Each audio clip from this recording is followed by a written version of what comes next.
네, 안녕하세요. 정혁진입니다. 어제 이재명 대표 결과가 나왔잖아요. 구형이. 그런데 말 그대로 구형이라고 하는 거는 판사한테 이런 정도의 형을 내려달라라고 이야기하는 거고, 판사는 거기에 기속되지는 않죠. 그런데 그렇다라고 하면은 구형이 아무런 의미가 없는 것인가? 그렇지는 않죠. 왜 그렇지가 않냐면은, 예를 들어서 검사가 구형을 2년을 했고 3년을 했는데 판사가 그걸 싹 무시하고, 물론 이제 무죄다라고 하면은 뭐 구형량에 상관없이 판사가 검사 보고 저 사람 법도 잘 모르나, 이런 게 무죄가 된다라는 것도 모르나, 그러면서 그냥 무죄를 써버리면 되는데, 그게 아니고 검사가 그, 그, 이야기한 게, 검사가 기소한 공소 사실의 내용이 객관적으로 맞고, 그렇다라고 하면 검사가 주장한 대로 유죄가 맞고, 그렇다라고 하면은 형을 갖다가 정해야 되는데, 그 형을 검찰이 구형한 것을 무시하고 마음대로 형을 때리기는 판사도 굉장히 부담이 될 것이다. 더군다나 그 뭐라 그럴까, 검사가 구형한 게 양형 기준에 따른 것일 때에는 판사 입장에서는 더욱더 부담이 될 것이다. 어쨌든 그런 생각이 들고요. 그렇기 때문에 이재명 대표와 민주당이 그렇게까지 민감하게 반응하는 것이 다 이유가 있는 것이다. 어쨌든 그런 생각이 듭니다. 그래서 제가 봤을 때 공직선거법도 그렇고 위증교사죄도 그렇고 피선거권이 박탈되는 정도의 형이 나올 수밖에 없어요. 그래서 공직선거법은 뭐 징역 1년 정도 나올 수도 있을 것 같고, 아니면 벌금 1,000만 원 정도 나올 수도 있을 것 같은데, 뭐 어느 게 나올지 그거는 뭐 잘 모르겠고, 그 다음에 이제 위증교사는 최소한 징역 1년 6개월이나 징역 2년 정도 선고가 되지 않을까. 그게 이제 상식적이고 그게 합리적이다라고 생각을 하는데, 그런데 하도 요즘에 이상한 일들도 많아가지고, 그래도 어쨌든 뭐 판사님들이 알아서 잘 하지 않을까. 왜냐하면 또 이렇게 이상한 정확하지 않은 그러한 판결이 나온다라고 하면, 그런 법원에 대한 신뢰가 무너질 수밖에 없고요. 법원에 대한 신뢰가 무너지면 그런 사회는 굉장히 어려운 사회가 될 것이다. 어쨌든 그런 생각이 들어가지고 기대 반 걱정 반, 혹시나 하는 마음, 설마 하는 생각이 있으면서도 혹시나 하는 그런 마음이 있는데, 기다려 보도록 그렇게 하겠습니다. 그래서 오늘은 무슨 말씀을 드리려고 하냐면, 어제 이재명 대표 위증교사 관련해 가지고 뭐 정리하는 셈 치고 두 가지를 말씀을 드리려고 하는데, 첫 번째, 어제 이재명 대표가 결심이었잖아요. 그때 나와 가지고 무슨 이야기를 했는가, 거기에 대해서 검찰은 또 뭐라고 이야기를 했는가, 그 말씀을 갖다가 먼저 드리고, 그 다음에 제가 봤을 때 어제는 이재명 대표한테는 최악의 날이었을 것이다. 왜냐하면 구형도, 뭐 제가 이제 다른 방송 유튜브 이렇게 쭉 봤더니 박균택 변호사가 한판 승부 나가가지고 깜짝 놀랐다. 자기가 검사를 고검장까지 했는데 이렇게 뭐 징역 3년 구형한 거를 한 번도 안 봤대나.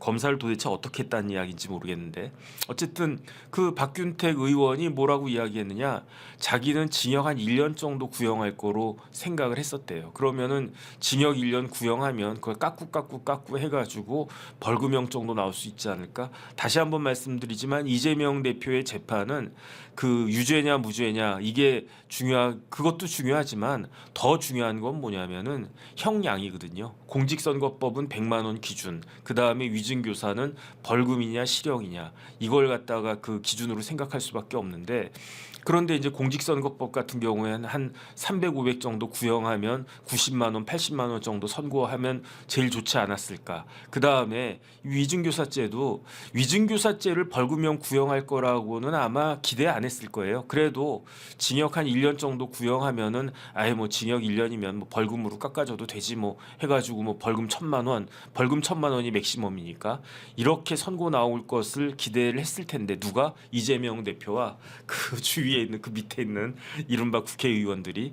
근데 이제 그게 아니었단 말이죠. 그런데 제가 그 생각하기에 결과를 알고 있으면서도 그 결과가 막상 현실화되면 사람은 굉장히 침울해질 수밖에 없지 않습니까? 어제 이재명 대표는 그랬을 것 같고, 그 다음에 그것보다도 더 심한 게 뭐였냐면 그 조희대 대법원장이 이제 빨리빨리 재판을 진행해야 된다. 조희대 대법원장 취임사가 신속한 재판이었거든요. 그 취임사가 공정하고 신속한 재판이 지연되는 거는 있을 수 없다. 그래가지고 심지어 법원장들도 직접 재판을 해라 이런 말씀을 갖다가 하셨는데, 그런데 또 다시 말씀을 하셨어요. 뭐라고 이야기했느냐? 재판 빨리빨리 진행해라. 그 다음에 다른 재판보다도 공직선거법 관련된 재판 빨리빨리 진행을 해라. 법에 엄격하게 그 강행 규정이라고 그렇게 그 규정이 되어 있는데 이거를 그 법을 무시하고 이렇게 재판하면 되겠느냐 이런 말씀을 하셨는데, 이 말씀이 오히려 이재명 대표한테는 간담이 서늘하게 그냥 그 가슴이 그냥 철렁 내려앉는 그런 이야기가 됐었을 것이다. 왜냐하면 이재명 대표는 알아요. 뭘 아느냐? 자기가 빠져나갈 수 없다라고 하는 것을. 그래가지고 어떻게 합니까? 이게 시간과의 싸움이라고 생각을 했던 거예요. 그래서 이제 벌써 2년 반이 지나갔어요. 참 진짜 윤석열 정부가 인기가 없을 이유가 있는 거예요. 제가 봤을 때 윤 대통령이 취임한 지가 벌써 2년 반이 지나갔고요. 윤 대통령이 대통령에 당선된 걸로 치면 그러면 그 훨씬 아니지만 뭐 2달이 더 지나간 거 아니겠습니까? 그런데 아직까지도 이재명, 조국 이런 사람들이 활개치고 다니면서 저런 사람들이 정치를 한다라고 하면서 저런 사람들이 대통령 탄핵해야 된다라고 하면서 저러고 있으니까 누구 탓을 하겠습니까? 이거는 대통령이 바보 같아요. 제가 봤을 땐 진짜로. 이러니까 대통령에 대한 인기가 없는 거예요. 만약에 대통령이 이재명 대표나 조국 대표나 이런 사람들을 벌써 사법 처리가 이루어지게 했으면 그러면은 대통령 지지율 지금 뭐 한 20% 23% 그렇게 된다면서요. 제가 봤을 때 최소한 여기에서 15% 정도는 더 올라가 있을 것이다. 그래 봤자 뭐 40%도 안 되겠지만 어쨌든 저는 그런 생각 들거든요.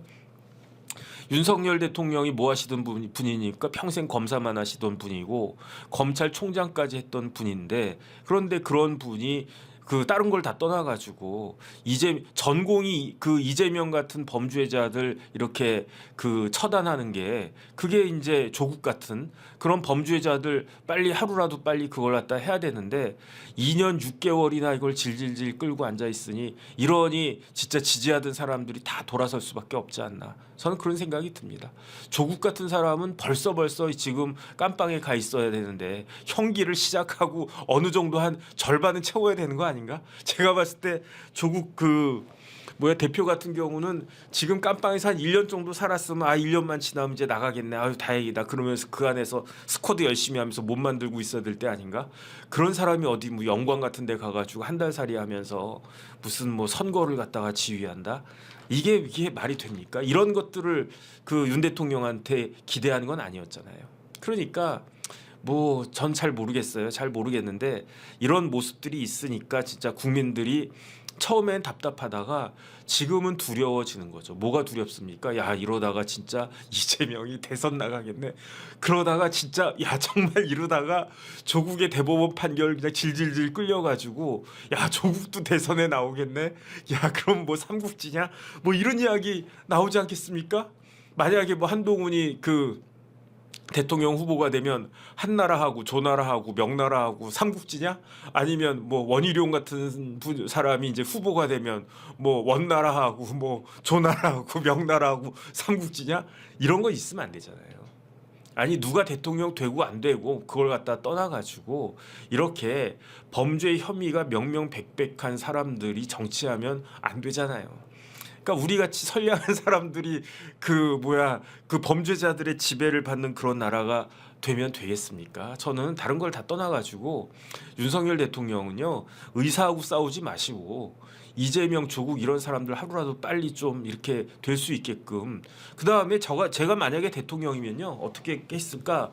조희대 대법원장 불렀을 거예요. 그래서 대법원장님 어차피 다 선배님이잖아요. 서울대 법대도 선배고 뭐 사법시험도 선배고 선배님 제가 재판에 관여하는 건 아닌데 법은 지켜야 되는 거 아니겠습니까? 대법원장님 법은 지켜야 되는 거 아니겠습니까? 아니 분명히 보세요. 공직선거법 270조에 강행 규정 제목이 강행 규정이야. 그런 다음에 다른 재판에 우선해서라고 그랬어. 반드시라고 그랬어. 그런데 지금 이게 뭐 하는 겁니까? 대법원장님 좀 이거는 저기 신경 써야 줘야 되는 거 아니겠습니까?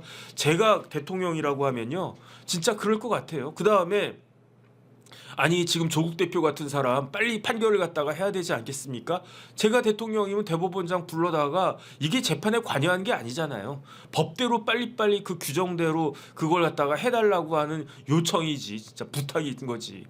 제가 국회의원이라고 하면요 여의도에 안 있어요. 제가 지난번에도 말씀드렸지만 제가 국회의원이라고 하면 맨날 서초동에 가 있을 거야. 맨날 서초동 가가지고 대법원장 방문해가지고 대법원장님 오늘 판결 어떻게 좀 빨리빨리 그 진행될 그거 뭐 없습니까? 그 다음 중앙지방법원 가가지고 법원장실 가가지고 법원장님 왜 이놈의 재판 이렇게 늦어지고 있습니까? 대법원 다시 가가지고 대법관님들 조국 재판 지금 이거 제가 봤을 때는 저 같은 듣보잡 변호사도 금방금방 판결 쓸 것 같은데 도대체 뭐 하고 있는 겁니까?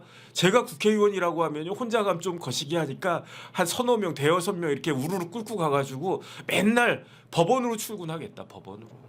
이게 맞는 거 아닙니까? 어쨌든 저는 그런 생각을 하고요. 여기까지는 쓸데없는 이야기였고 그 다음에 어떻게 이게 그거를 됐는지 그거부터 말씀을 드릴게요. 저기 제가 이번에는 2018년도로 제가 원래 사학과 출신이라 옛날 그 시간 여행 같은 거 하는 거 좋아하니까 2018년으로 갈게요. 2018년에 뭐가 있었습니까? 지방선거가 있었어요. 2018년에 6월 13일이었어요. 13일에 금요일은 아니었던 것 같은데 어쨌든 6월 13일에 지방선거가 있었는데 그때 어제도 그거 보여드렸는데 혹시 그거 다시 한번 보여주실 수 있으면 보여주세요. 이재명 대표 뭐 이렇게 막 그 선거 공보물 같은 거 어쨌든 그 저런 선거 공보물을 그 이재명 당시 성남시장이 2018년 초에 이재명 성남시장이 민주당으로부터 경기도지사 후보 그 공천을 받아가지고 경기도지사에 도전을 갖다가 했는데 그때 선거 공보물을 쫙 썼어요. 그 선거 공보물 다른 거 볼 거 없이 두 가지만 보면 되는데 첫 번째가 뭐다? 대장동이다. 내가 클릭 한번 해가지고 내가 새로운 경기 이재명 그래가지고 어쨌든 이재명 대표가 그 선거 공보물을 갖다가 했을 때 첫 번째는 내가 사인 한번 해가지고 5,503억 벌었다. 저 어제도 말씀을 드렸고 두 번째는 거기에다가 이제 전과 기록 같은 걸 쭉 해놓고 전과 기록은 이걸 갖다가 숨기거나 하면 빼박 허위사실 공표죄 되니까 이거를 갖다가 이야기하지 않을 수 없는 거예요. 후보자 전과 기록 저거를 갖다가 숨기면 안 돼. 저거 숨기면은 저 숨긴 것 자체로 그 배지 저기 그 경기도지사 자리가 날아가니까 하면 안 돼. 그러니까 저거는 어쩔 수 없이 한 거야. 그러니까 저 밑에 사족을 달았잖아요. 소명서. 그런데 저 소명서 내용만 쭉 보면 저게 허위 사실인지 아닌지가 좀 아리까리해요. 법정 다툼 끝에 결국 검사 사칭을 도운 것으로 판결된 이렇게 되어 있으니까 저게 거짓말한 건가 안 한 건가 뭐 어쨌든 그런 이야기가 애매했는데 그런데 저거는 선거 공보물이고 지방선거가 6월 13일에 있었다고 그랬잖아요. 그런데 KBS 토론이 있었어요. 그 KBS 토론이 언제 있었느냐? 5월 29일에 KBS 토론이 있었어요. 그런데 그 KBS 토론에 나가가지고 적극적으로 내가 누명 썼다. 내가 원래 나 그 검사 사칭할 그럴 사람 아니야. 나 연수원 성적도 나쁘지 않아가지고 마음만 먹었으면 나 검사할 수도 있었어. 그런 내가 왜 검사 사칭을 해? 나 누명 쓴 거야. 그 다음에 나쁜 놈은 KBS야. 나쁜 놈은 KBS의 그 최초로 PD야. 아주 나빠. 뭐 이런 식으로 이야기를 했었던 것 같은데 그러니까 선거에서 이재명 후보가 후보자가 유감스럽게 당선이 됐지만 어쨌든 저렇게 그 KBS 토론에 이야기한 거, 그 다음에 대장동 5,503억이라고 하는 거를 뻥쳤다고 한 거, 그 다음에 형님 강제 입원한 거, 그 다음에 형님 강제 입원한 게 직권남용죄 아닌가, 네 가지 혐의로 그 판결이 간 거예요. 그런데 그 네 가지 혐의 중에 세 가지 혐의는 1, 2, 3심이 다 무죄니까 사람들이 별로 그렇게 중요하게 생각하지 않았고, 형님을 갖다가 그 강제적으로 그 정신병원에 입원시킨 거는 그게 허위 사실 아니냐, 그게 1심에서는 무죄, 2심에서는 벌금 300, 항소심에서 무죄 나와가지고 그것만 주목을 하고 있는데, 사실은 지금 위증교사의 전제가 되는 저 그 공무원 자격 사칭죄도 그때 문제가 된 거예요. 그래가지고 그때 참 이재명 대표 입장에서는 이게 잘 넘어갔다 싶었을 텐데 이게 이렇게 발목을 잡을 거라고는 꿈에도 생각을 못했겠죠. 어쨌든 그 경기도지사 허위사실 공표죄 관련된 사실에 대해서 검찰이 기소한 것은 언제냐? 12월 11일이었어요. 2018년 12월 11일. 다시 정리를 하면 2018년 5월 29일에 뻥치고 KBS 토론에서 6월 13일에 지방선거에서 당선되고, 그래가지고 7월부터 아마 이제 경기도지사가 된 거예요. 7월에 경기도지사가 되자마자 뭐 했습니까? 부지사 임명했지. 그 부지사가 누굽니까? 평화부지사. 이름이 뭐라고요? 이화영이라고. 그래서 평화부지사가 임명이 된 다음에 그때부터 뭐가 쭈루룩 이루어졌느냐? 이화영 부지사가 북한 가고 막 왔다 갔다 했었잖아요. 그래가지고 야씨 북한도 이제 재미가 있겠다 막 이러고 있었는데 그 뭐야 드디어 이제 올 게 온 거예요. 뭐가 왔느냐? 12월 11일에 공소장이 날라온 거예요. 그 검찰이 그 경기도지사 이재명을 기소한 거예요. 이게 무슨 혐의로 기소했다?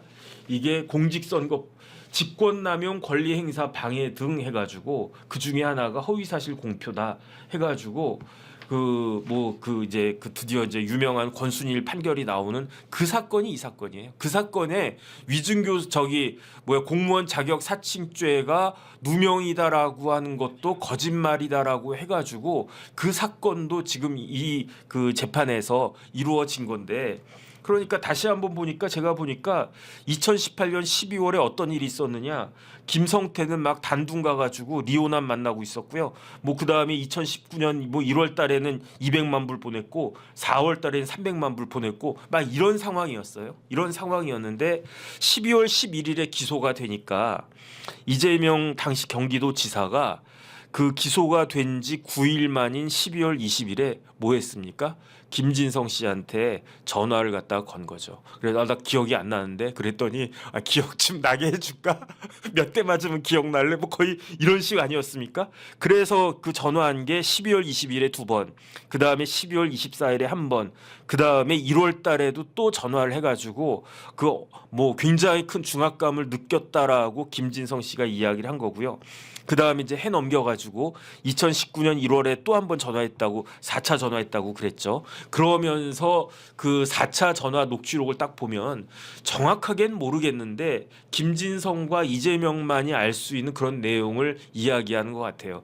그 내용인 즉슨 이재명 경기도지사가 내가 경기도지사이기도 하지만 김진성 너 뭐 조금 구린 거 있더라, 뭐 이런 뉘앙스예요. 그래서 어쨌든 내가 그런 건 알고 있어. 그러니까 알아서 잘 해. 그러니까 김진성이 어떻게 되겠습니까? 어떻게 합니까? 그러니까 열심히 하겠습니다 그랬잖아요. 그래가지고 김진성이 어떻게 했냐면은 2월 14일에 재판에 나가가지고 그때 위증을 갖다가 해요. 위증한 날짜가 2019년 2월 14일인데 위증하러 가기 전날 정진상한테 문자를 보내요. 문자를 보내가지고 뭐라고 하겠습니까? 최선을 다하겠습니다 그런 거예요. 그러니까 처음에 12월 20일에 전화 받았을 때에는 어제 제가 이렇게 쭉 보여드렸잖아요. 그 내용을 갖다 보면 약간 뭐 이렇게 시큰둥하고 약간 뭐 개기는 듯하고 나 잘 모르겠는데, 그러니까 오히려 이재명 대표가 몸이 달아가지고 잘 생각해 보셔. 그 다음에 그걸 갖다 또 텔레그램으로 변론 요지서 보내줄 테니까 한번 읽어 보셔. 그래 그 다음에 12월 24일에 세 번째 전화한 거는요, 텔레그램으로 이걸 갖다가 보냈는데도 불구하고 마음이 놓이지가 않는 거야.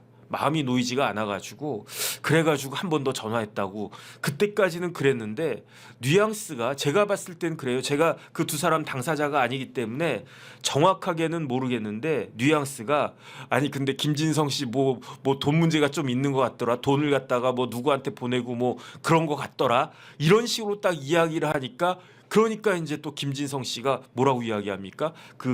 정진상한테 문자 보내가지고 최선을 다하겠습니다. 그래가지고 최선을 다했어요. 최선을 다해가지고 그 위증을 했어요. 최선을 다해서 위증을 갖다가 했는데 그리고 난 다음에 어떻게 됐는가? 5월 16일에 판결이 났어요. 네, 목화향기님 감사드립니다. 뭐라고 막 그 써주셨는데 제가 저보고 찐팬이라고 말씀하시네. 아유 감사합니다. 그런데 어쨌든 그 5월 16일에 판결이 났는데 솔직히 말하면 저는 그 판결 쭉 봤는데 조금 납득이 되지가 않아요. 그래서 뭐 더 이상 이야기하지 않겠는데 어쨌든 그때 5월 16일에 판결이 났습니다. 5월 16일에 판결이 나고 그리고 나서 검찰이 항소해가지고 그래가지고 이제 수원 고등법원으로 올라갔는데 그런데 검찰에서 법원에서 수원 고등법원에서 판결을 9월 6일에 해요. 제가 다시 정리를 해드릴게요. 12월 11일에 기소가 됐어요. 그런데 5월 16일에 판결이 났어요. 얼마 걸렸다는 이야기입니까? 12, 1, 2, 3, 4, 5 6개월 걸렸다는 얘기예요. 6개월에다가 원래 5월 10일까지는 판결을 해야 되는데 6일 더 썼어. 5월 16일. 그러니까 이재명 대표의 경기도지사 이 재판은요 6개월에다가 6일 더 쓴 거예요. 그리고 난 다음에 고등법원에서는 이게 항소 접수가 언제 됐느냐? 5월 27일에 됐어요. 5월 27일. 그리고 나서 9월 6일에 이재명 대표에 대해서 300만 원 선고를 딱 때렸는데 300만 원 선고를 때렸는데 보세요. 5월 27일이니까 5월 빼고 6, 7, 8 3개월하고 5월 27일이니까 5월이 31일까지 있으니까 7 나흘하고 그다음에 선고는 9월 6일이니까 6일 더하면은 3개월하고 열흘 더 썼어요. 3개월하고 열흘. 그러니까 이때는 시간 딱딱딱 지켰잖아요. 그런데 왜 이번에 이번 사건은 22개월이나 질질질 끌었는가 이런 부분들에 대해서 지적하지 않을 수 없다. 그 다음에 5월달에 이재명 대표가 그 5월 16일에 무죄 판결을 받은 다음에 아주 신났어요. 신나가지고 5월달에 뭐 했습니까? 2019년 5월달에 첫 번째 북한의 김영철에게 공문 보냈어요. 이 판결 받자마자. 그래가지고 경기도 경제고찰단 초청해달라. 내가 혹시나 하고 마음을 갖다가 졸였는데 그래도 진성이가 위증도 해주고 또 뭐 이것저것 또 재판부도 잘 얻어 걸리고 해가지고 무죄 나왔어. 그러니까 나는 세이프해. 그러니까 난 이제 북한을 갖다가 가가지고 문재인 대통령이 나 왕따 시켰는데 그런데 나를 갖다가 이제 나는 내 독자적으로 북한 뚫어가지고 내가 북한 가서 뭐 통일 대통령 뭐 어쨌든 내가 대통령 될 수 있는 기반을 마련할 거야. 네, 선아님도 감사드리겠습니다. 그리고 난 다음에 또 5월달에 무슨 일이 있었느냐? 김성태 회장이 어머니가 돌아가셨어요. 모친상. 그래가지고 그 모친상에 마음 같아서 그 성태가 김 회장이 나 많이 도와주는데 모친상인데 딱 가야 되는데 예컨대 건전한 기업이라고 하면 그 대기업이라고 하면 이재명 경기도지사가 가도 크게 그렇진 않은데 쌍방울 하면은 좀 이재명 대표가 스스로 이야기했잖아요. 저희 그 김성태 회장 조폭이라고. 근데 조폭이 회장인 그 회사의 그 조폭 회장 모친상에 내가 직접 가는 건 좀 거시기 하니까 누구를 보냅니까? 전영수 비서실장을 보내잖아요.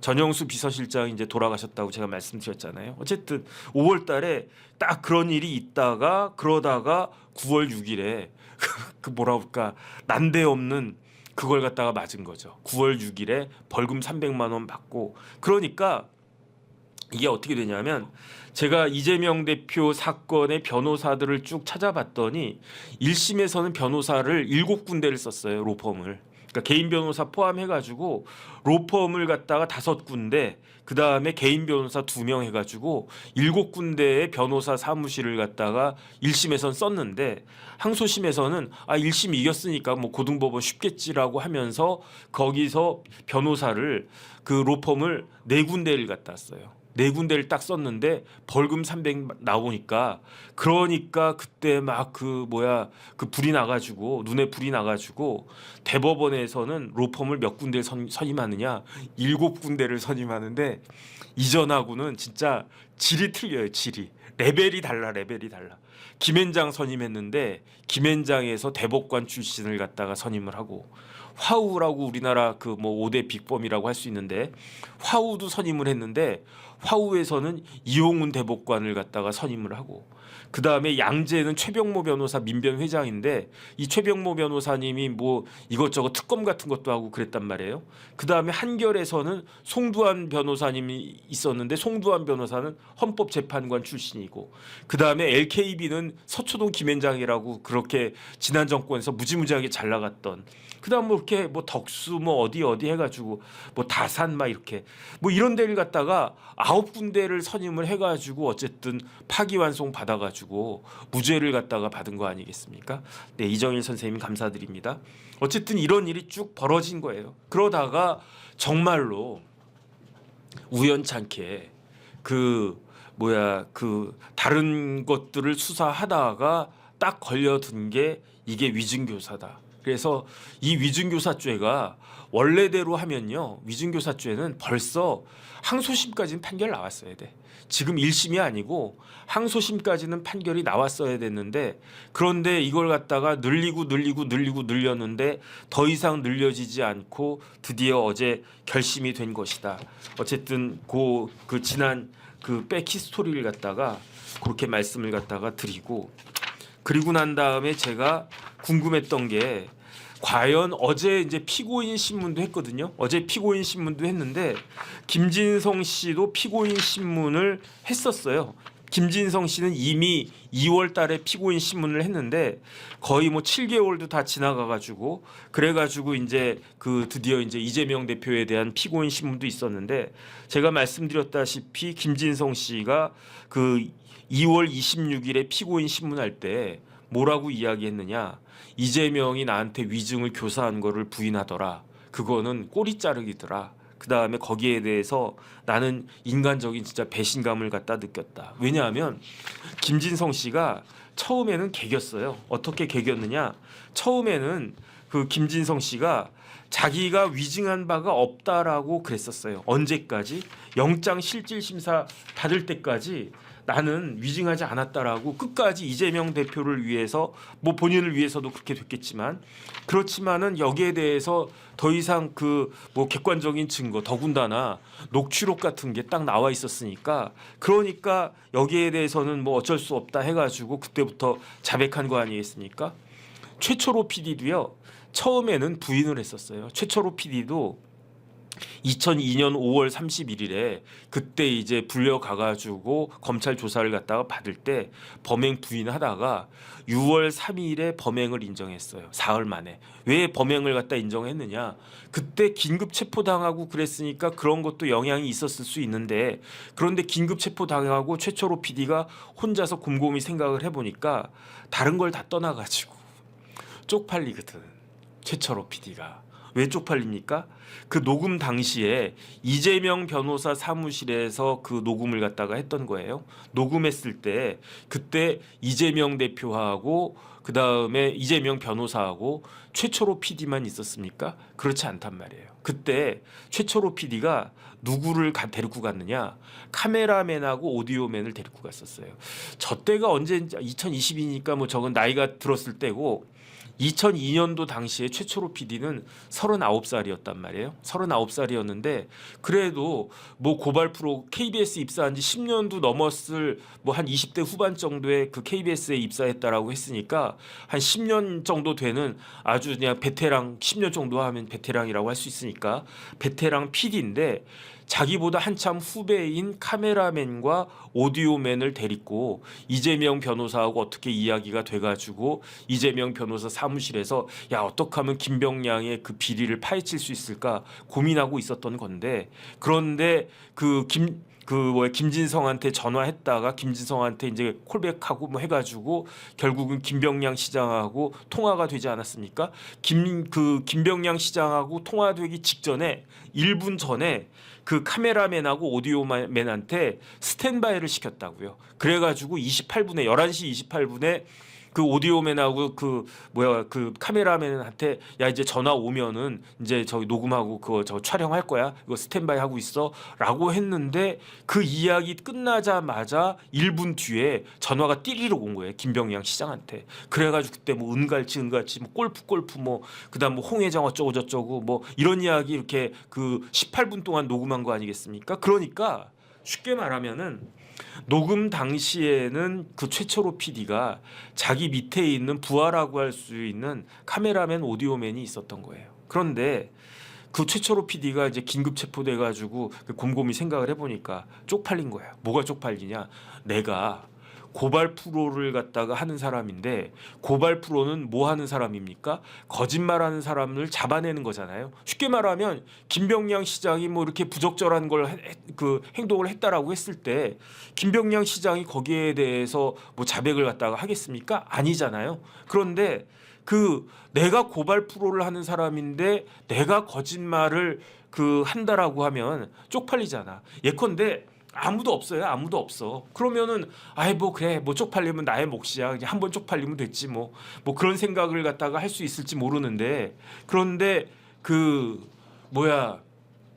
옆에 예컨대 제가 이제 변호사인데 제 밑에 있는 어쏘 변호사하고 비서하고 같이 뭐 이것저것 뭐 이렇게 갔다가 제가 거짓말을 한단 말이에요. 그러면은 얼마나 제가 부끄럽겠습니까? 그 부끄러움을 최철호 PD가 느껴가지고 그래서 이거는 내가 다 실토한 게 낫겠다. 그래가지고 최철호 PD는 마음을 바꿔가지고 사실은 이러이러한 일이 있었고 자초지종이 이러했다. 그러니까 지금 제가 신문기사 보니까 이재명 대표는 아직도 그때 2002년 사건이 억울합니다 그렇게 이야기를 갖다가 하지만 억울할 거 없어요. 어차피 재판에서 다 밝혀진 거니까. 어떻게 밝혀졌습니까? 최철호 PD가 다 분 거예요. 다 이야기를 갖다가 한 거예요. 그러니까 지금 최철호 PD는 어떻게 생각하느냐?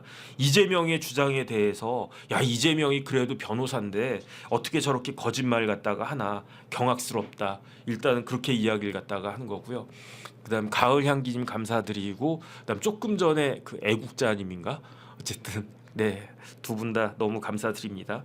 어쨌든 그러한 일들이 있었는데 그리고 난 다음에 그러니까 제 생각에는 이재명 지금부터는 그 어제 이야기를 갖다가 쭉 하도록 하겠습니다. 그래서 이재명 대표가 뭐라고 이야기했느냐? 지금 굉장히 본인은 억울하다는 거예요. 뭐가 억울하느냐? 김진성 그때 검사가 어제 그 공판에 검사가 4명 정도 나왔던 것 같은데 4명 검사 중에 어떤 놈이 썼는지 모르겠지만 어떤 분이 쓰셨는지 모르겠지만 이렇게 나와 있지만 속으로는 어떤 놈이 썼는지 모르겠지만 나 기분 무지하게 나쁘다. 너 탄핵이다. 이런 이야기 아니겠습니까? 내가 새빨간 거짓말을 하는 상습적인 거짓말을 하는 사람이라고 공식 의견서에 썼더라. 아주 그 뒤끝이 그 장난이 아니에요. 근데 제가 봤을 때 이재명 대표처럼 거짓말 잘하는 사람 저 본 적이 별로 없는 것 같아요. 왜냐하면 다시 한번 말씀드리지만 형사처벌받는 거짓말 그랜드슬램을 달성한 우리나라 역사상 유일한 사람이 이재명 대표 아닙니까? 허위사실 공표죄, 공무원 자격 사칭, 위증까지 이 3가지는 거짓말하면 처벌받는 그러한 거짓말이거든요. 제가 아무리 거짓말을 해도 처벌 안 받아요. 그냥 도덕적으로 문제가 있는 이상한 사람이다라고만 평가가 될 뿐이지. 하지만 선거 나가서 거짓말하거나 그게 허위사실 공표, 재판 나가가지고 증인으로 선서하고 거짓말하거나 그게 위증. 그 다음에 공무원도 아닌데 공무원 자격을 막 사칭하거나 그게 거짓말이잖아요. 이 3가지 거짓말은 워낙 우리 사회를 좀먹는 아주 중대 범죄이기 때문에 이거는 다 형사처벌하도록 거짓말. 그런데 이 3가지로 인해 가지고 형사처벌 받는 사람은 이재명 대표밖에 없지 않나? 그 다음에 상습적으로 거짓말하지 않습니까? 뭐 존경한다니까 뭐 진짜 존경하는 줄 알더라. 그 다음에 이재명 대표가 대선 후보일 때 어떻게 했습니까? 자기 국회의원 되면 대통령 되면 국회의원 불체포 특권 없애겠다고 그랬잖아요. 그 다음에 국회의원 선거 나가서도 뭐라고 그랬습니까? 불체포 특권 자기 사용하지 않는다고 그랬잖아요. 그 다음에 심지어 당대표 그 대표 연설할 때도 국회에서 당대표 대표 연설할 때도 불체포 특권 자기 사용하지 않겠다고 이야기했잖아요. 다 뻥이었잖아요. 그 다음에 제일 황당한 건 뭐였습니까? 그 거짓말 중에서 제일 황당한 것 중에 하나가 박용진 의원 보고 이번 경선 말고 지난번 그 경선에서 뭐라고 이야기했습니까? 박용진 같은 사람도 그 공천 걱정하지 않을 그러한 민주당이 될 것이다 이렇게 이야기했잖아요. 그런데 진짜로 근데 어떻게 사람을 그렇게까지 하나? 아니 저기 박용진 의원이 정봉주한테 졌는데 정봉주 문제가 생겼으면 그럼 그냥 박용진 올려야 되는 거 아닌가? 그런데 또 무슨 조수진 변호사인가? 또 그 붙였는데 또 조수진 변호사가 또 문제 생겼으면 그때는 그냥 박용진 공천 줘야 되는 거 아닌가? 그런데 끝까지 안 줬잖아요. 그게 공천 걱정하지 말라는 그런 의미였습니까? 어쨌든 이런 것만 봐도 이 사건이 아니라 그냥 하는 것만 봐도 상습적으로 거짓말하는 사람들 아닌가? 그 다음에 이재명 대표가 뭐라고 이야기했느냐? 검사들은 검사 동일체 원칙에 따라 최소한 자기와 관련된 사건에 있어서는 증거를 숨기는 것이 다반사고 증거를 왜곡하거나 심지어 조작도 하고 있다. 이렇게 이야기했는데 증거를 숨기는 게 증거인멸이란 말이에요. 증거를 왜곡하는 게 뭡니까? 그게 위증이란 말이에요. 위증이고 위증교사란 말이에요. 그런데 조작하는 것도 마찬가지고 이런 행동을 검사들이 하고 있습니까? 제가 조금 있다가 시간 나면 말씀드릴 텐데 김용 재판에서도 똑같은 일이 벌어져요. 어떤 일이 벌어지느냐? 김용 재판에서도 위증교사가 일어납니다. 그건 좀 이따가 말씀을 드리겠고 그 다음에 그 김진성이 100% 믿을 수 없는 사람이라서 혹시라도 그렇게 알아들을까봐 그러니까 위증교사 하라고 그렇게 알아들을까봐 유난히 있는 대로 기억나는 대로 기억을 상기해보라 기억을 되살려보라 라고 했다. 그 다음에 이 사건은 녹취록도 검찰이 편집 조작하고 중요한 증거도 숨기거나 왜곡하고 없는 사실을 억지로 만든 사건이다. 이렇게 이야기하니까 어제 재판 직전 재판이 9월 9일 재판이었는데 그때 듣다 못해가지고 김동연 부장판사가 뭐 하자고 그랬습니까? 그냥 다 틀자. 그 몇 분입니까? 한 40분 됩니다. 그럼 그냥 다 틀어봅시다. 그랬는데도 어제 나와가지고 또 뭐라고 이야기했느냐? 녹취록을 편집 조작했대. 여기서 중요한 거는 이게 잘못 거짓말 아니냐 이렇게 이야기하면 아니 내가 파일을 조작했다는 게 아니고 녹취록. 그러면 검찰이 녹취록을 갖다가 40분 정도 되는 녹취록을 갖다가 일일이 다 해가지고 그걸 다 냅니까? 거기서 요약해가지고 내는 거지. 그 요약해서 낸 걸 갖다가 편집하고 조작했다 그런 이야기인 것 같고. 그 다음에 어제 그 구형이 3년 나왔잖아요. 그런데 이재명 대표가 이제 그 재판 끝나고 어둑어둑했을 때 한 7시 반쯤 나왔던 것 같은데 그때 뭐라고 이야기했느냐? 구형이야 5년 7년도 할 수 있다. 그거야 검사 마음 아니겠는가? 하지만 재판은 실체적 진실에 따라 합리적으로 이루어지는 것이고 현실 법정에서의 재판뿐만 아니라 국민과 역사의 심판도 반드시 뒤따른다는 것을 우리나라 역사상 최악의 정치 검사들은 깨우쳐야 될 것이다. 이렇게 또 이야기를 갖다가 했어요. 근데 제가 봤을 때 이때 이재명 대표는 조금 쇼크를 받은 것 같아.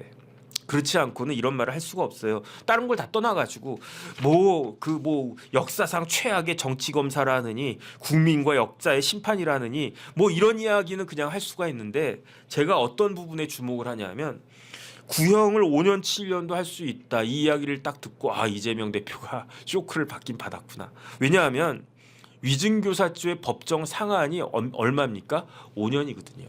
그러니까 구형이야 3년 5년도 할 수 있겠지만 검사 마음 아니겠나 이렇게 이야기했으면 기분이 되게 나쁘구나 이렇게 생각할 수 있는데 5년 7년 이건 말이 안 되거든요. 5년은 말이 돼요. 법정 최고형이 5년이니까 7년은 말이 안 된다고요. 어떤 미친 검사가 5년짜리 재판에 7년을 갖다 구형합니까? 그런데 이재명 대표가 자기 사건이고 자기가 변호사인데 검찰이 7년 구형한다라고 생각을 했겠습니까? 그거는 지금 굉장히 머릿속이 복잡하고 혼란스럽고 당황하고 그랬단 이야기를 갖다가 방증이다. 저는 그런 생각이 들고 그 다음에 국민과 역사의 심판은 반드시 뒤따른다. 저는 이 이야기를 갖다가 듣고 어떤 생각을 갖다가 했냐면은 진짜 사필 규정이구나 그런 생각이 들어요. 어떻게 그 김진성의 위증 교사가 이런 식으로 드러났을까? 이게 백현동 사건 그 수사하다가 우연히 발견된 사건 아니겠습니까? 그런데 저는 사실은 이재명에 대한 그러한 심판은 이런 뭐 공직선거법 위증교사 이런 걸로 심판받으면 안 된다고 생각을 하거든요. 제대로 된 메인 게임은 뭐냐면은 백현동, 쌍방울, 그 다음에 무엇보다도 대장동. 저는 이재명 대표의 혐의 중에 제일 최악질 혐의는 뭐라고 생각하냐면요. 첫 번째는 쌍방울. 이거는 북한에다가 돈을 퍼주는 거니까. 이거는 우리나라를 위태롭게 할 수 있는 거니까. 만약에 미국이나 이제 이런 나라들이 우리나라에 대해서 어떤 그 한번 그 뭐 제재를 가야 되겠다. 어쨌든 한번 그 혼을 내야 되겠다라고 하면 저거 관련해 가지고 그 생션 그 대북 제재 위반했다고 해 가지고 우리나라 걸고 넘어지면 그거 어떻게 되겠습니까? 돈 100억이 문제가 아니고. 그다음에 그 100억이 넘어갔는데 그 100억이 차라리 진짜 굶어가는 그다음에 요번에 뭐 북한에 수재도 많았다고 그러잖아요. 그런 북한의 인민들, 그 북한의 민중들 그런 어려운 사람들한테 그 돈이 쓰였다라고 하면 저는 그나마 오케이라고 생각을 하는데 그 돈 가지고 김정은 뭐 했습니까? 제가 보니까 마이바흐 신형 샀던데 마이바흐 SUV 있잖아요. SUV 마이바흐가 얼마쯤 하나? 어쨌든 무지하게 간지나는 거 그걸 또 굳이 끌고 수해 현장까지 갔더라고요. 김정은이가 또 요트 갖고 있다면서요. 그다음 또 김정은이가 뭐 요트 갖고 뭐 수해 났는데 지 가족들 데리고 뭐 요트 타러 뭐 휴가 갔다고 뭐 그런 것도 제가 기사 본 것 같은데. 그다음에 차라리 좋아 그냥 김정은이가 뭐 차 바꿀 수도 있지 뭐 꽁돈 100억이 생겼는데 뭐 그거 가지고 뭐 마이바흐 뭐 얼마나 하겠어 뭐 끼케 뭐 한 5억 정도 할래나 뭐 그냥 사면 되지 뭐 차라리 뭐야 김정은이 100억이 그런 식으로 쓰였다라고 해도 차라리 낫겠는데 그 100억 가지고 뭐 했습니까? 제가 봤을 때 풍선 띄우는 거 지금 오물 풍선 띄우는 거 그 공짜로 띄울 수 있습니까? 거기에도 뭐 풍선을 갖다가 뭐 만들고 하는데 하다못해 뭐 돈 10만 원이라도 들어가겠지. 그 북한에 간 돈이 다 그렇게 쓰인 거 아니겠습니까? 북한에서 드론 만들고 무인 정찰기 그거 한 2천만 원 든다고 2천만 원이가 얼마인가 뭐 그렇게 든다라고 하는데 그게 다 우리한테 돌아오는 그러한 그런 게 되잖아요. 그러니까 저는 누가 뭐라고 그래도 쌍방울 관련된 혐의가 최악의 진짜로 너무 진짜 반국가적인 그러한 혐의다라고 저는 생각을 갖다가 하고요. 그 다음에 그 하늘정원님 감사드립니다. 제가 무슨 희망이 되겠습니까? 어쨌든 감사합니다. 두 번째는 대장동. 대장동은 왜 악질적이냐면요.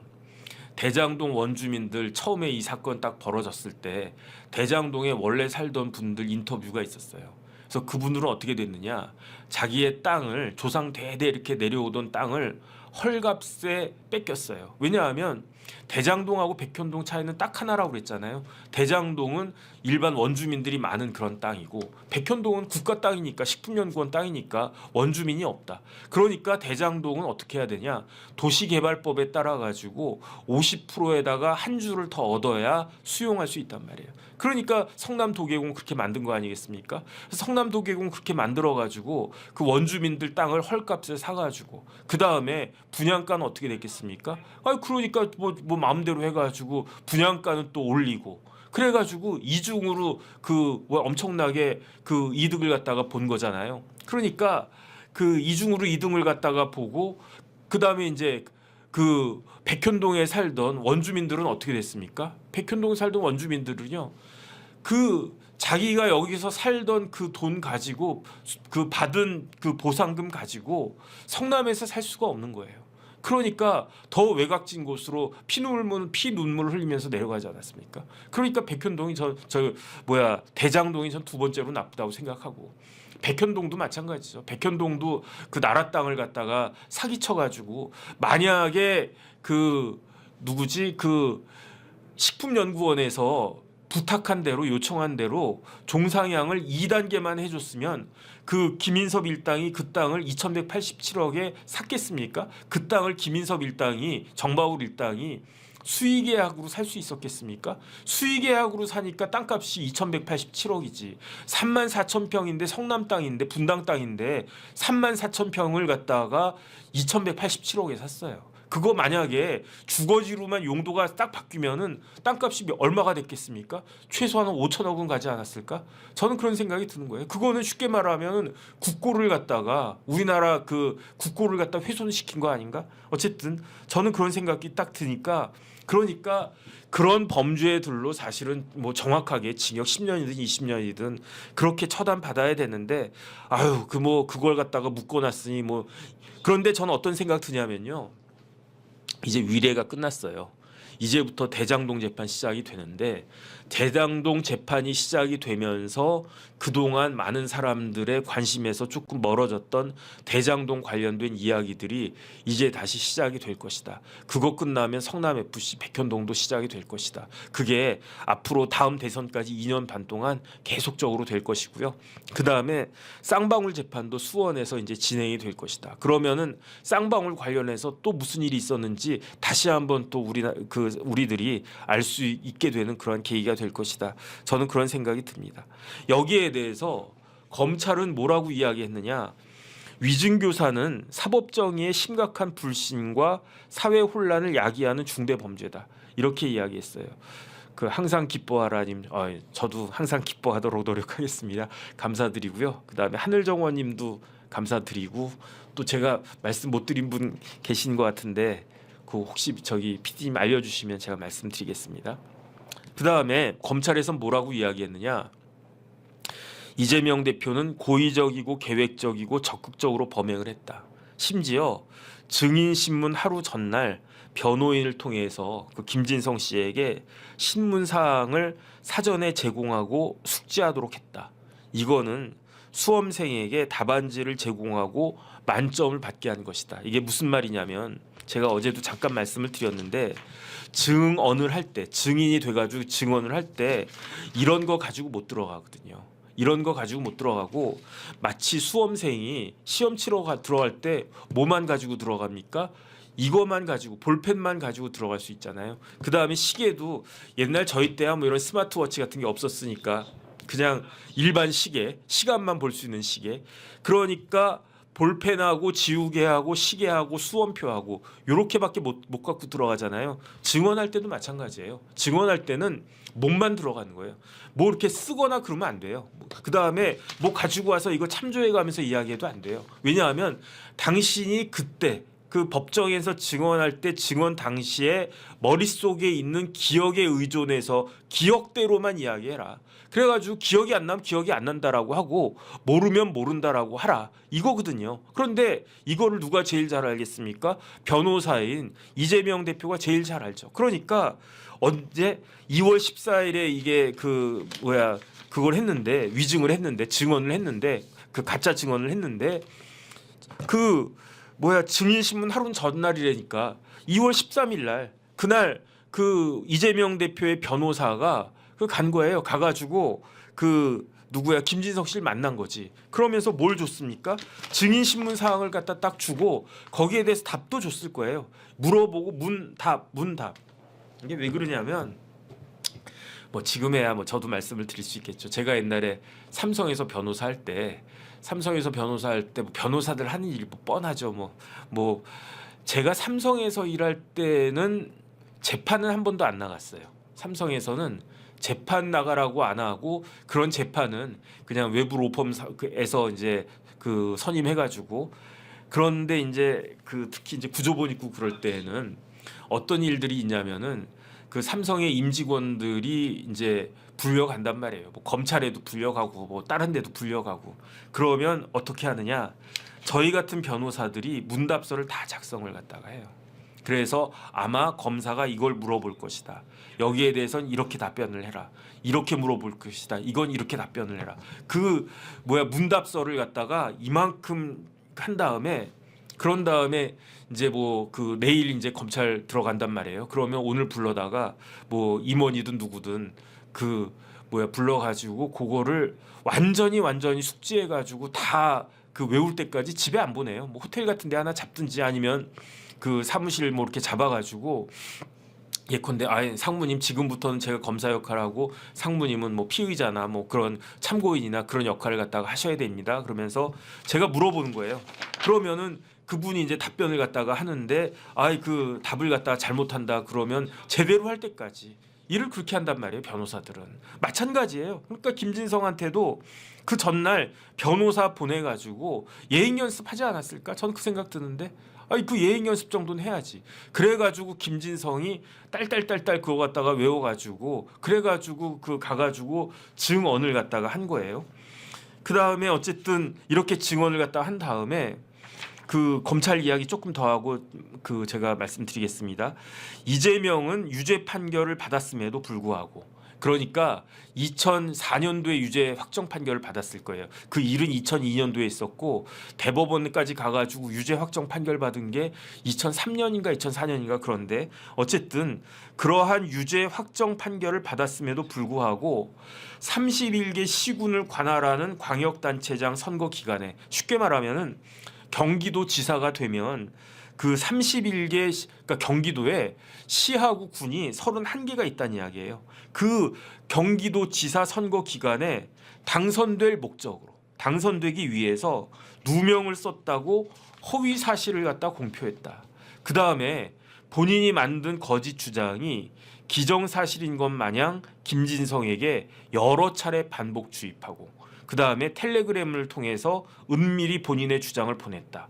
이러한 수법은 굉장히 주도 면밀하고 계획적이다. 쉽게 말하면 다른 사람이 뭐 예컨대 제가 이렇게 찾아보니까 병원장도 뭐 위증교사하고 그랬단 말이에요.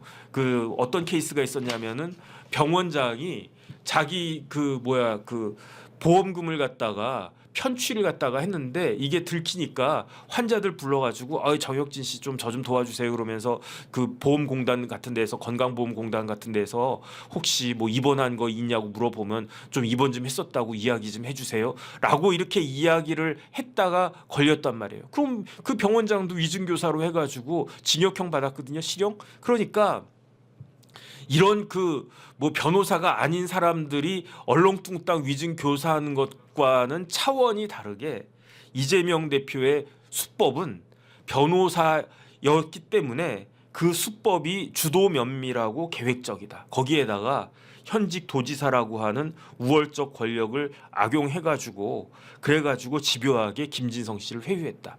그러니까 마지막으로 이재명 대표의 변호사가 뭐라고 이야기했냐면은 증인 신문 사항을 보내주는 것은 일상 있는 일이래. 저 어떻게 변호사 이런 말을 하지? 전 이해가 안 되는데요. 왜냐하면 증인 신문 사항 보내주는 거를 갖다가 완전히 그냥 그 인정해버린 거 아니겠습니까? 그러니까 이게 뭐 당연히 이제 입증이 됐다라고 하더라도 이렇게 이야기하면 안 되는 거거든요. 변호사는 이거는 그냥 없는 걸로 그렇게 치고 다른 이야기를 갖다가 해야지. 증인 신문 사항 보내주는 건 일상 있는 일이다. 그러면 맨날 이렇게 위증교사 한다는 이야기네. 그러니까 그 이재명 대표 같은 사람은 맨날 이런 일이 있으면 위증교사 한다는 이야기네. 그런 이야기가 될 수밖에 없는 거고. 그 다음에 2018년도 판결문에는 김진성의 말이 한마디도 안 나오니까 그러니까 김진성의 증언은 그렇게 큰 의미가 없다 이렇게 주장을 하는데 요 주장은 좀 괜찮았어요. 저도 2018년 그 판결문 봤거든요. 판결문 봤더니 김진성 씨의 증언이 나왔던 기억이 있나 없나 좀 가물가물한데 어쨌든 뭐 안 나왔다니까 그 말을 믿겠는데 그런데 이 말이 이런 이야기를 갖다가 지금 민주당 쪽 패널들이 많이 하시던데 그런데 이게 말이 맞지가 않아요. 왜 말이 맞지가 않냐면은 만약에 김진성이 중요하지 않은 사람이었다라고 하면 이재명 대표가 당시 경기도지사인데 친히 본인이 직접적으로 그 다음에 한 번도 아니고 4번이나 그 다음에 증인 신문하기 전에 진저 마르자레님도 감사드립니다. 어쨌든 제가 뭐 이런 거 쭉 다 읽어드리고 그래야 되는데 어쨌든 뭐 본인 뇌피셜이라고 했는데 뭐 말도 안 된다 그런 이야기겠죠. 어쨌든 왜 김진성 씨가 중요하지 않은 증인이었다라고 하면 이재명 대표가 저 같으면 김용을 시키든지 김인섭을 시키든지 정진상 시키든지 해가지고 야 이거 좀 나한테 유리하게 그 뭐 증언 좀 해주라고 이야기 좀 해 한마디나 해 어차피 걔 중요한 애도 아니야 이랬을 거잖아요. 그런데 김진성의 이야기가 무지무지하게 중요하다라고 하니까 그러니까 김진성한테 접근해가지고 전화를 경기도지사씩이나 되는 사람이 4번이나. 원래 이재명 대표는 어떤 사람입니까? 하위 직원들하고 전화 말 안 섞는다면서요. 하위 직원들하고 말 섞으면 어떻게 된다고 그랬습니까? 채통이 떨어진다며. 그런데 왜 경기도지사씩이나 됐던 현직 경기도지사가 채통 떨어지게 이재명 김진성한테 그런 식으로 이야기를 해가지고 채통 떨어진을 왜 합니까? 그만큼 김진성의 말이 중요한 거지. 그만큼 김진성의 말이 중요하니까 이재명 대표가 무려 4번이나 그 김진성에게 통화를 했고, 제가 봤을 때 4번이 아니라 더 됐을 수도 있어요. 왜냐하면 녹취가 된 것만 4번이잖아. 그다음 또 뭐가 있었습니까? 그 변호사 보내가지고 내일 당신 증언해야 되는데 예컨대 오후 재판이다 2시다 그러면 아침에 변호사님 혹시 모르니까 한번 김진성 씨 좀 만나주세요 해가지고 쭉 보고 오늘 말씀 좀 잘해주세요 이렇게 이야기하면 되잖아요. 하루 전날 보냈다고 했잖아요. 하루 전날 보냈다라고 하는 거는 정말로 김진성이 이걸 갖다가 숙지하고 있는지 아닌지를 확인하고 점검하고 만약에 부족하면은 숙지시키기 위해서 하루 전날 보낸 거잖아요. 그런데 왜 김진성에게 그걸 갖다가 숙지시켜야 되는가? 그러한 일이 없었으니까. 김진성이 뭐라고 이야기했냐? 김진성 씨가 2019년 2월 14일에 공판에 증인으로 나가가지고 그 김병량 시장 측에서 주범을 이재명으로 만들기 위해서 최철호 PD에 대한 고소는 취하하자는 의견이 있었다. 이 이야기를 갖다 한 거예요. 그런데 저도 어제 확인을 갖다가 한 건데 감사한 오늘 감사합니다. 어제 확인한 건데 2002년도 5월 10일 당시에 김진성은 김병량 시장의 수행비서 가방 모찌가 아니었어요. 그러니까 김진성이 알 수 있는 위치에 있지도 않았어. 그래가지고 제가 어제 말씀드리지 않았습니까? 그러니까 그걸 모르고 이재명은 알았을 거예요. 능이백숙님도 삼계탕 먹어야 되나? 감사합니다. 네, 능이백숙님 감사드리겠습니다. 이재명은 김진성을 알았을 거예요. 왜 알았느냐? 김병량의 가방 모찌였으니까, 수행 비서였으니까. 그런데 어떻게 알았을까요? 김병량 시장이 어느 당 소속이라고 그랬습니까? 민주당 소속이니까. 그러니까 아마 김병량 시장하고 이재명 변호사는 잘 알았을 거예요. 그러면서 나이가 많으니까 훨씬 많으니까 시장님 앞에서는 그러고 있다가 뒤에서는 김병량 뒤통수를 갖다가 치는 공작을 하고 있었던 거예요. 그런데 김병량 시장을 알았으니까 김병량 시장 계속 쫄쫄쫄 쫓아다니는 수행비서 김진성을 알았을 거 아니에요. 그러니까 그 전화번호도 알았겠지. 그러니까 그 전화번호를 제 생각에는 최철호 PD한테 이재명 변호사가 가르쳐 줬을 거예요. 그런데 이재명 당시 변호사가 몰랐던 게 있어요. 그게 뭐냐면은 김진성이 아니고 누구다? 다른 사람 누군지 모르는 제3자가 그 당시 2002년 5월에는 김병량 시장의 수행 비서였다. 그러니까 김진성한테 전화를 했는데 김진성이 그때 원래 높은 분들은 전화 안 받잖아요. 저도 이렇게 딱 전화를 하면 어떤 옛날 전직 총리 하시거나 이렇게 높은 분들한테 딱 전화 드리면은 전화가 어떻게 오냐면 모르는 번호로 전화가 와요. 그래서 딱 전화를 받으면 저 정 변호사님이시죠? 이 총리님이 잠깐 전화하시겠다고 합니다. 바꿔드리겠습니다. 그러면 그 정 변호사 자네인가? 어쨌든 좀 열심히 좀 하게 좀 똑바로 좀 하게 이런단 말이죠. 그러니까 그때 이제 이재명 변호사는 김진성이 아직 수행비서인 줄 알고 전화를 한 건데, 그런데 김진성은 수행비서가 아니니까 그때 성남시에 남아있었는지 안 남아있었는지도 지금 불명하니까, 그러니까 어떻게 했습니까? 알겠습니다. 검찰입니까? 알겠습니다. 깜짝 놀랐네. 그런데 저는 아직 수행비서가 아니니까 제가 그 수행비서한테 그걸 갖다가 전달해 주겠습니다 해가지고 그 수행비서한테 야 누구야 혁진아 나 진성인데 큰일 났다. 검찰에서 시장님한테 전화 왔다. 시장님한테 말씀드려라. 그러니까 이 번호로 전화드려라. 그랬던 거 아닙니까? 그러니까 김병영 시장이 깜짝 놀래가지고 그 전화를 갖다 딱 했더니 최철호 PD가 받으면서 내는요 부산 사투리를 못해가지고 수원지검에 서검사입니다. 뭐 이런 식으로 해가지고 거기에 놀래가지고 김병량 시장이 18분 동안 낚였다는 거 아니겠습니까? 그러니까 핵심은 뭐냐면은 김진성이 수행비서가 아니었기 때문에 김병량 관련된 이야기를 알 수 있는 위치에 있었던 것도 아니고, 그렇다라고 하면 어떻겠습니까? 이재명 당시 경기도지사 입장에서는 사실은 누구를 김진성이한테 그 컨택해야 될 게 아니고 그 누구야 그 당시 수행비서한테 컨택했어야 됐는데, 그때 그 김진성은 김인선 밑에서 백현동 사업 같이 했던 사람이고, 그 다음에 그 당시 김병량의 수행비서는 잘 몰랐겠죠. 아니면 뭔가가 이유가 있어가지고 김진성이 더 편했겠지. 그러면서 김진성이 나 저기 수행비서다라고 그것도 거짓말이었던 거지. 2002년 5월에 김진성이 나가가지고 당신 그 2002년 5월 당시에 그렇죠. 2002년 5월 당시에 뭐라고 있었습니까? 제가 봤을 때 아마 저 수행비서였습니다. 이렇게 이야기했었을 거예요. 그런데 어쨌든 그러니까 판사가 딱 보니까 그래? 그러면은 누구 수행비서였습니까? 김병량. 김병량하고 이재명하고 서로 싸우는 사이 아닌가? 그러면은 적군이 이야기하는 거니까 내부자 고발 비슷한 거네. 그럼 맞는 말이겠지 뭐. 해가지고 믿어준 거 아니겠습니까? 그게 이렇게 쭉 넘어간 거예요. 그러니까 결론적으로 그 정리를 해가지고 말씀을 드리면, 그러면은 첫 번째, 김진성은 되게 중요한 사람이었다. 그러니까 이재명 대표가 그렇게 막 이렇게 해가지고 그래가지고 이제 4번이나 그 전화를 갖다가 해서 증언을 꼭 할 만큼, 증언을 해야 될 만큼 그렇게 중요한 사람이었다. 아니면은 그 김진성 씨가 만약에 그 이재명 대표 거기 나가가지고 재판 나가가지고 엄한 증언을 갖다가 했으면은, 그러면 오히려 더 문제가 커질 수도 있으니까 그 2가지 이유를 통해 가지고 그렇게 한 거고, 그 다음에 김진성이 그 증언을 어떻게 이야기했느냐, 이재명을 주범으로 몰기 위해서 PD 고소는 취하하자라고 그렇게 이야기했다라는 말을, 이런 사실이 있었을까요? 없었을까요? 없었단 이야기예요.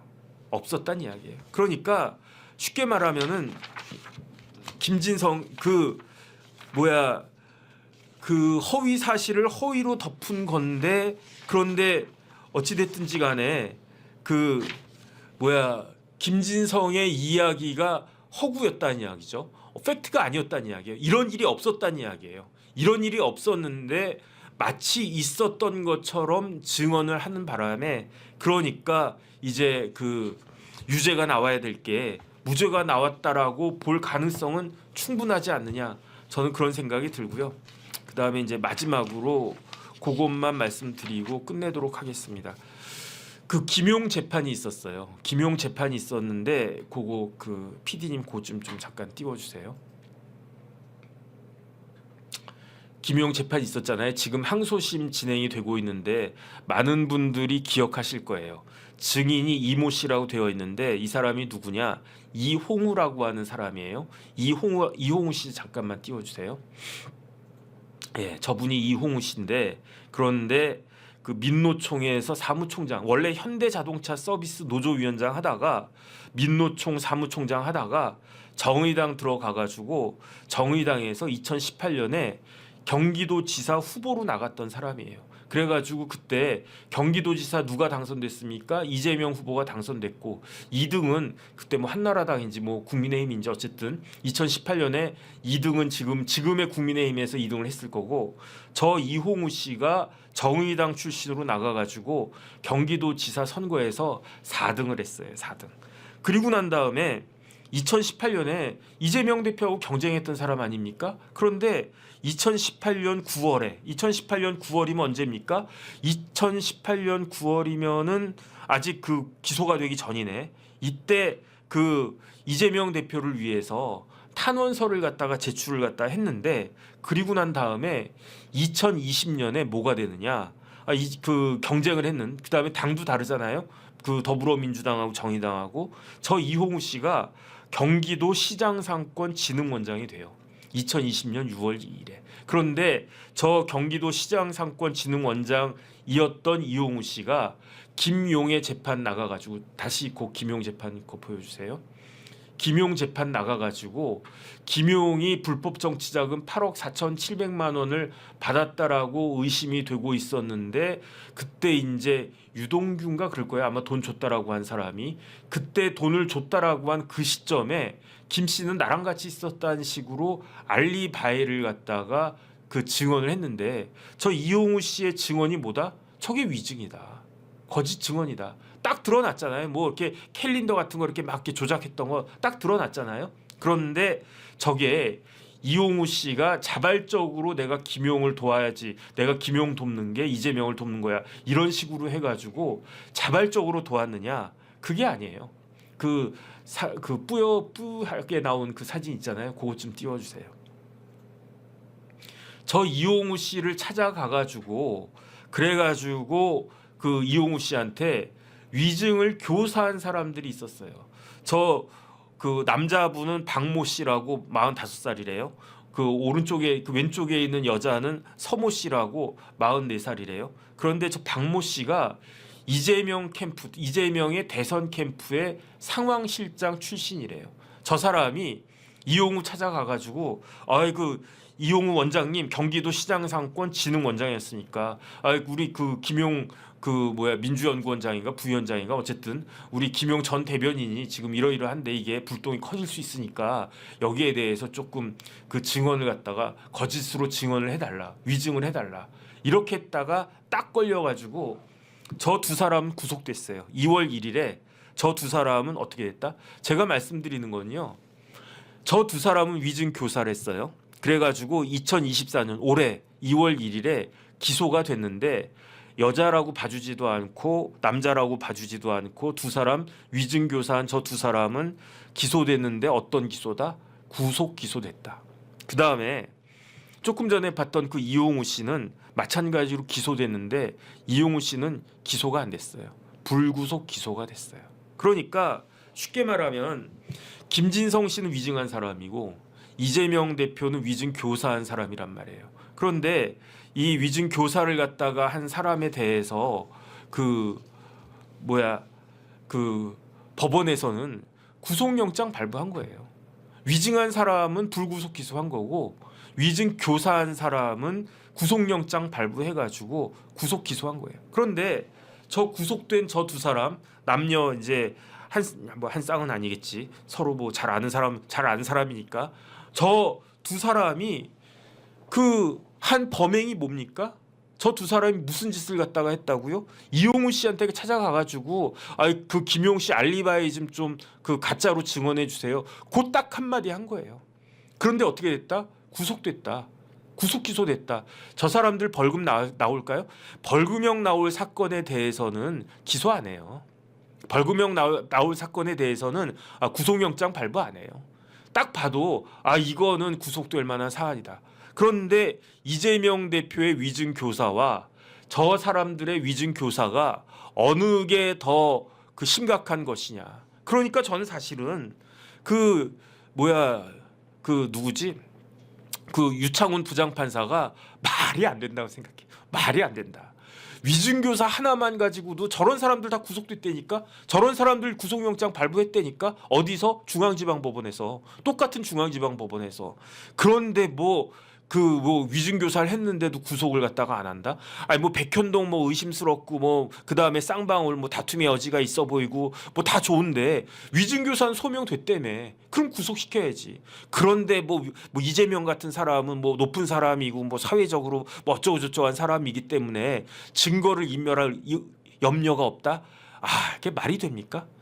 저 사람들은요, 김용 민주당 저 팀은요, 이재명 대표가 위증교사로 재판받고 있는 저 와중에도 위증교사를 한 사람 아닙니까? 지금 2024년 2월 1일이에요. 이재명 대표 위증교사가 언제 기소됐습니까? 딱 1년 됐단 말이에요. 딱 1년. 그러니까 지금이 9월이지. 2023년 10월에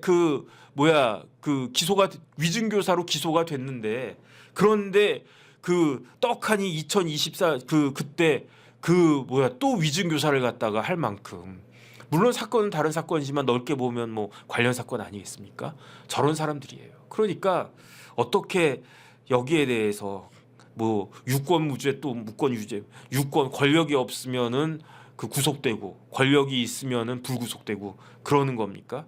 저 상황실장 그 대선 캠프의 상황실장 정도 되는 낮은 직급에 있는 사람들은 그냥 뭐 위증교사 저 정도 했다고 해서 구속시키고 그 다음에 뭐 국회의원이고 뭐 제1당 대표고 뭐 그런 사람은 구속 안 시키고 이게 말이 되겠느냐 말이죠.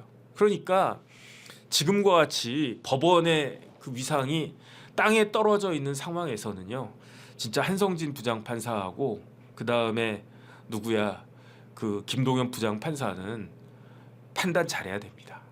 왜냐하면 그 두 사람으로 인해 가지고 그 땅에 떨어진 그 법원의 위상이 상당 부분 올라갈 수도 있고 더 떨어질 수도 있고 저는 그렇게 생각을 갖다가 하고요. 어쨌든 그 오늘 노는 날인데 그 많이 또 봐주시고 그래가지고 감사드리고 그래서 오늘은 위증교사는 여기까지 하고 내일은 좀 다른 내용으로 그 말씀을 드려야지 하는 생각을 갖고 있습니다. 오늘도 그 잘 들어주셔가지고 다시 한번 감사 말씀 드리고 오늘 노는 날이니까 노시는 분들 많이 계실 것 같고 내일 또 징검달이니까 뭐 내일도 노시는 분들 많이 계실 것 같은데 근데 중요한 거는 진짜 지난번 추석 때도 말씀드렸지만 아프면 안 될 것 같고요.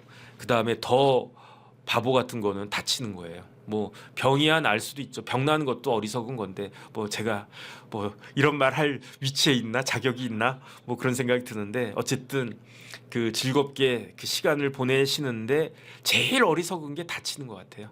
안 다칠 수 있잖아요. 조심조심하면. 근데 이렇게 조금 사람이 이렇게 업돼 가지고 또는 뭐 이렇게 뭐 그러다가 뭐 이렇게 다치면은 그건 큰일 나니까. 그 다음에 지금 뭐 그 병원들이 아직은 정상화되지 않고 있으니까 지금 같은 때 다치거나 아프면은 그러면은 굉장히 그러면 나만 손해다 그 생각하시고 즐겁고 그 뭐야 여유 있는 그러한 그 휴일이 되시기를 바라겠습니다. 오늘도 잘 들어주셔가지고 다시 한번 감사 말씀드리겠습니다. 네, 고맙습니다.